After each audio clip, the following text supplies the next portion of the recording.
How are the markets reacting as planting season surges forward? I met with market expert Frayne Olson to find out. So, Frayne, what are we currently seeing in the markets? Well, we've seen quite a drop in prices in the last probably week or so. Part of that started with the USDA reports for the WASDE, which was the May report is the first time we get forecast for the 2023 growing year, which is again the year that we're in right now.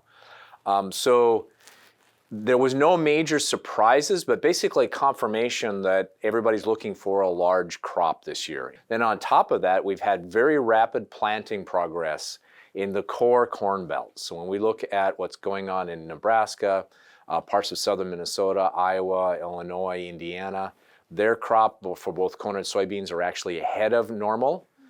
And at least in this region, it seems like planting is kind of lagging. How has that impacted local markets? Right, and so one of the concerns I have is a lot of farmers get backyard syndrome.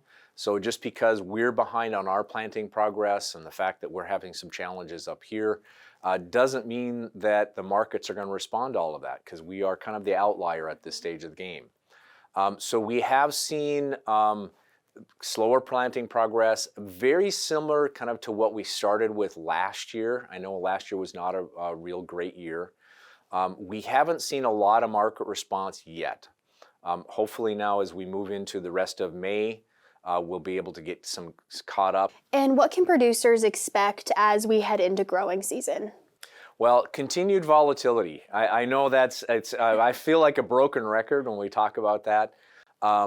But even though we're looking at some pretty large production numbers out of the United States, when we look at the consumption area, we have both the production and the consumption. So we look at USDA forecasts as kind of that baseline, that starting point. They are looking for an increase in ending stocks, some better available supplies, but they're still not dramatically large. So even though, looking at very large production, the consumption outlook is also very strong. And obviously there's a lot of volatility yet in the global markets, a lot of uncertainty there, and we still have a long growing season ahead of us. Well, thank you so much for your insight today, Frayne. All right, thank you. Frayne Olson.